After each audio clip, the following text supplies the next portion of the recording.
ಹಾರ್ದಿಕ ಶುಭಾಶಯಗಳು. ತಮ್ಮೆಲ್ಲರಿಗೂ ಕೂಡ ಗೊತ್ತಿರೋ ಹಾಗೆ ಇವತ್ತಿನ ದಿನ ತಮ್ಮ ಒಂದು ಅಭೂತಪೂರ್ವವಾಗಿರುವಂಥ ಕೊಡುಗೆಯನ್ನು ಸ್ಮರಿಸಲಿಕ್ಕೆ ಮಾಡುವಂಥ ಒಂದು ತುಂಬ ವಿಶಿಷ್ಟವಾಗಿರುವಂಥ ದಿನಾಚರಣೆ.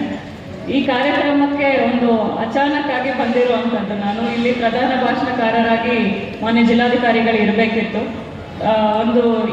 ಈ ಒಂದು ಕಾರ್ಯಕ್ರಮ ಒಪ್ಕೊಳ್ಳಿಕ್ಕೆ ಒಂದು ಎರಡು ಮುಖ್ಯ ಕಾರಣ ಇದೆ. ಇವತ್ತಿನ ದಿನ ನಾವು ಆ್ಯಕ್ಚುಲಿ ಇಲ್ಲಿ ಬರುವಂಥ ಒಂದು ಪರಿಸ್ಥಿತಿಯಲ್ಲಿ ಇಲ್ಲ. ಜಿಲ್ಲಾ ಆಡಳಿತ ಎಲ್ಲ ನಾವು ಬೇರೆ ಬೇರೆ ಒಂದು ಚಟುವಟಿಕೆಯಲ್ಲಿ ಬೇರೆ ಬೇರೆ ಒಂದು ಕೆಲಸದಲ್ಲಿ ನಿಭಾಯಿಸುವಂಥ ಜವಾಬ್ದಾರಿ ಇದ್ರೂ ಕೂಡ ತಾವು ಶಿಕ್ಷಕರು ಸಮಾಜಕ್ಕೆ ಯಾವ ಕೊಡುಗೆಯನ್ನು ಕೊಡಲಿಕ್ಕೆ ಶಕ್ತಿಯುತರು ಅನ್ನುವಂಥ ಒಂದು ಮುಖ್ಯ ಕಾರಣಕ್ಕೆ ಆ ಒಂದು ಹುದ್ದೆಗೆ ನಾವು ಗೌರವವನ್ನು ಸೂಚಿಸಲೇಬೇಕು.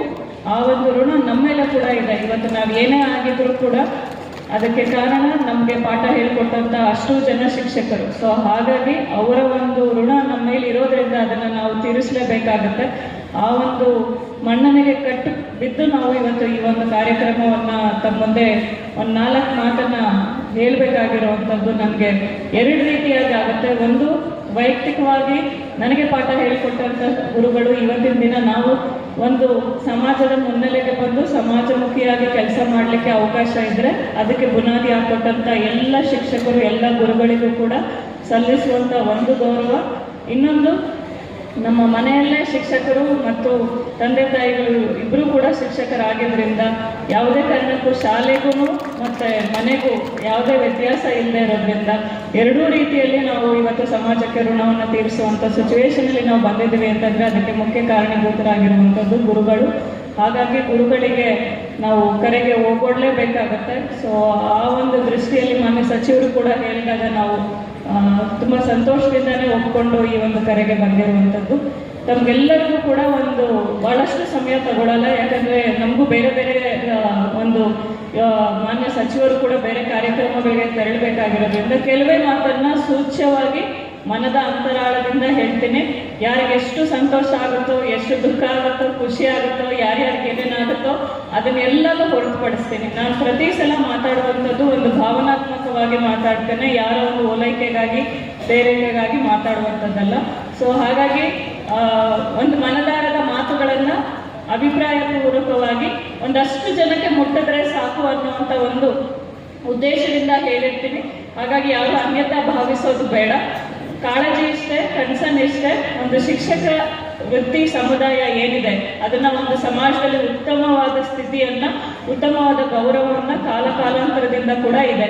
ಅದನ್ನು ನಾವು ಹೇಗೆ ಇನ್ನೂ ಎತ್ತರಕ್ಕೆ ತಗೊಂಡು ಹೋಗಬಹುದು ಅನ್ನೋ ಒಂದು ದೃಷ್ಟಿಯಿಂದ ಹೇಳಿರುವಂಥದ್ದಷ್ಟೇ. ಸೊ ತಮಗೆಲ್ಲರೂ ಇವತ್ತಿನ ದಿನ ನೋಡಿದ್ರೆ ತುಂಬ ಚಾಲೆಂಜ್ ಇರುವಂಥ ಸಿಚುವೇಶನಲ್ಲಿ ಇದ್ದೀರಾ ಟೀಚರ್ಸ್. ಮೊದಲಿದ್ದ ಪರಿಸ್ಥಿತಿಗೂ ಇವಾಗಿರೋ ಪರಿಸ್ಥಿತಿಗೂ ಹೋಲಿಕೆ ಮಾಡೋಕ್ಕೇ ಸಾಧ್ಯ ಇಲ್ಲ. ಒಂದು ವಚನ ಮುಖಾಂತರನೇ ಹೇಳ್ತೀನಿ, ತಮ್ಮೆಲ್ಲರಿಗೂ ಗೊತ್ತಿರುತ್ತೆ. ಕನ್ನಡ ಶಿಕ್ಷಕರಿಗೆ, ಕನ್ನಡ ಬೋಧನೆ ಮಾಡುವಂಥ ಎಲ್ಲ ಶಿಕ್ಷಕರಿಗೂ ಗೊತ್ತೇ ಇರುತ್ತೆ. ಕಾಲಘಟ್ಟದಲ್ಲಿ ಹೇಗೆ ಗುರುಗಳ ಒಂದು ಮಹತ್ವ, ಗುರುಗಳ ಒಂದು ಸ್ಥಾನಮಾನ, ಗುರು ಶಿಷ್ಯರ ಸಂಬಂಧ ಹೇಗೆ ಬದಲಾವಣೆ ಆಗ್ತಾ ಹೋಗ್ತಾ ಇರುತ್ತೆ ಅನ್ನುವಂಥದ್ದು ತಮ್ಮೆಲ್ಲರಿಗೂ ಗೊತ್ತಿರೋವಂಥದ್ದೇ. ಇವಾಗಂತೂ ಆರ್ಟಿಫಿಷಿಯಲ್ ಇಂಟೆಲಿಜೆನ್ಸ್ ಬಂದಿದೆ, AI. ಸೊ ಹಾಗಾಗಿ ಇವತ್ತಿನ ದಿನ ನಮ್ಮ ಸ್ಥಾನಮಾನ ಏನು, ನಮ್ಮ ಪರಿಸ್ಥಿತಿ ಏನು, ಮುಂದೆ 10 ವರ್ಷದಲ್ಲಿ ನಮ್ಮ ಸ್ಥಾನಮಾನ ಪರಿಸ್ಥಿತಿ ಏನು ಅನ್ನೋದನ್ನು ಕೂಡ ಯೋಚನೆ ಮಾಡ್ತಾ ಹೋಗ್ಬೇಕಾಗತ್ತೆ. ಅದಕ್ಕೆ ವಚನದಲ್ಲಿ ಹೇಳ್ತಾರೆ, ಏನು ಹೇಳ್ತಾರೆ? ಕೃತಯುಗದಲ್ಲಿ ಶ್ರೀ ಗುರು ಶಿಷ್ಯನಿಗೆ ಬಡಿದು ಬುದ್ಧಿಯ ಕಲಿಸಿದರೆ ಮಹಾಪ್ರಸಾದವೆನ್ನುವರು. ತ್ರೇತಾಯುಗದಲ್ಲಿ ಶ್ರೀ ಗುರು ಶಿಷ್ಯನಿಗೆ ಬೈದು ಬುದ್ಧಿಯ ಕಲಿಸಿದರೆ ಮಹಾಪ್ರಸಾದ ಎನ್ನುವರು.